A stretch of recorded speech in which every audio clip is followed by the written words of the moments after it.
The Lord be with you. And with your spirit. A reading from the Holy Gospel according to John. Lord. Jesus said to his disciples, I am the true vine, and my Father is the vine grower. He takes away every branch in me that does not bear fruit, and everyone that does, he prunes so that it bears more fruit. You are already pruned because of the word that I spoke to you. Remain in me as I remain in you.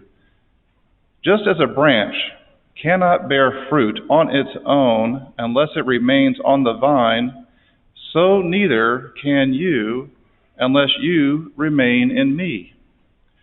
I am the vine, you are the branches. Whoever remains in me and I in him will bear much fruit, because without me you can do nothing. Anyone who does not remain in me will be thrown out like a branch and wither. People will gather them and throw them into a fire, and they will be burned. If you remain in me and my words remain in you, ask for whatever you want, and it will be done for you. By this is my Father glorified, that you bear much fruit and become my disciples. The Gospel of the Lord. Praise to you, Lord Jesus Christ.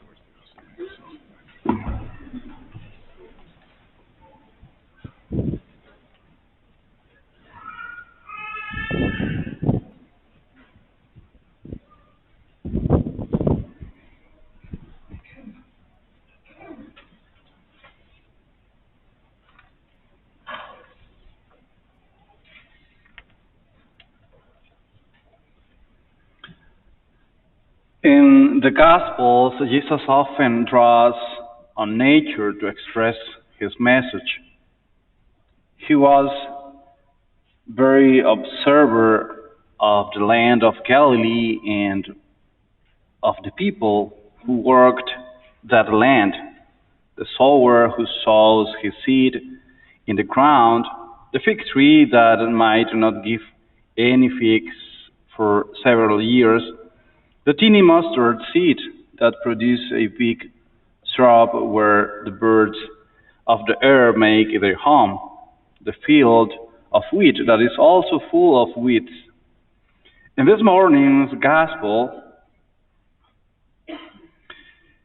reading, he speaks of the vine and the vine dresser. Vineyards were plentiful in Galilee in the time of Jesus, and they remain an essential part of that landscape today. Jesus observed the work of the vine dresser. In the Gospel reading this morning, he says that every branch of the vine that bears fruit, the vine dresser prunes to make it bear even more fruit. He could see that the vine dresser had no qualms about pruning fruit-bearing branches if it was clear that such pruning would mean that the branches would bear even more fruit.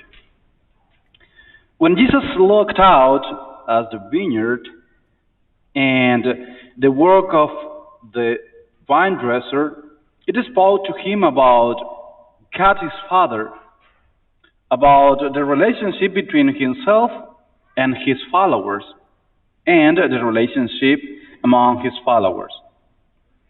Jesus saw himself as a vine, his Father as a vine dresser, and his disciples as the branches of the vine.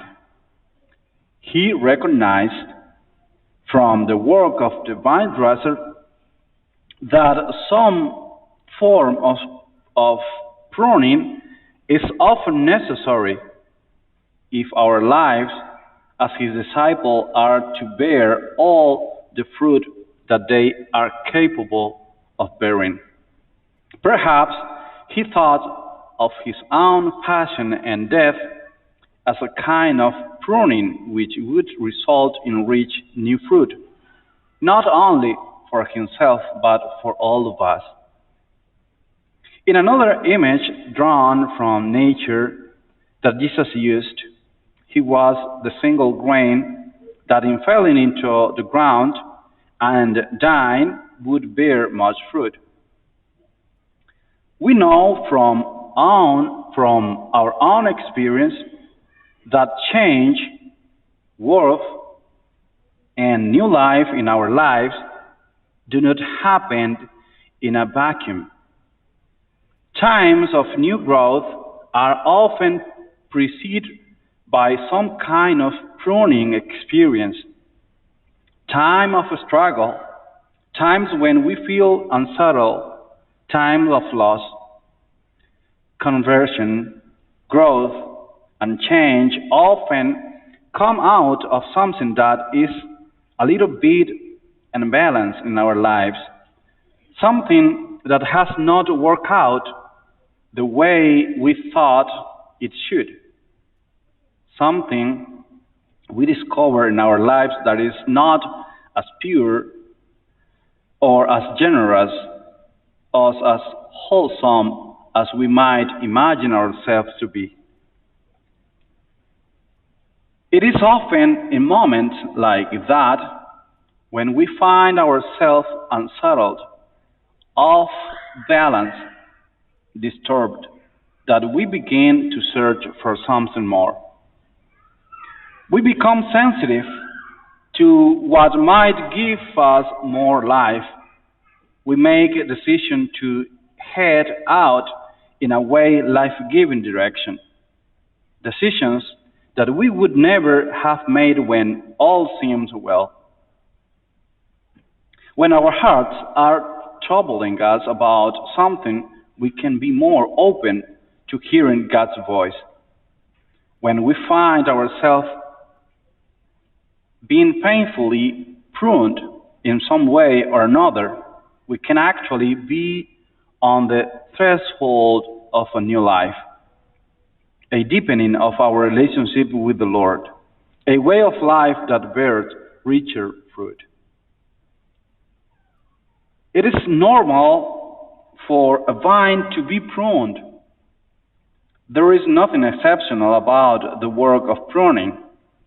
It is part and parcel of the life of a healthy vine, because there is always some part of the vine that needs pruning.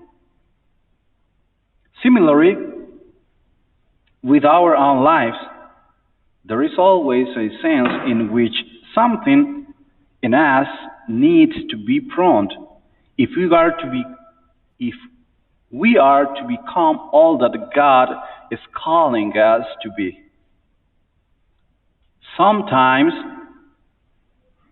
what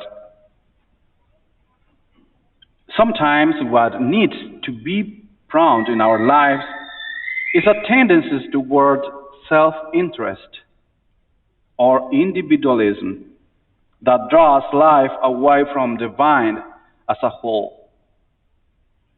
The image of the vine is a very communal image of the church.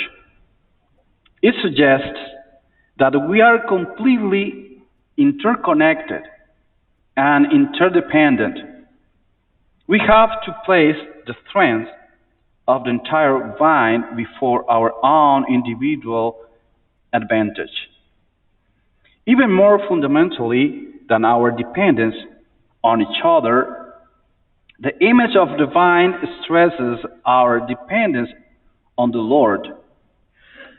Without me, you can do nothing, Jesus says. That is why in the gospel reading, the languages of pruning gives way to the languages of remaining or abiding.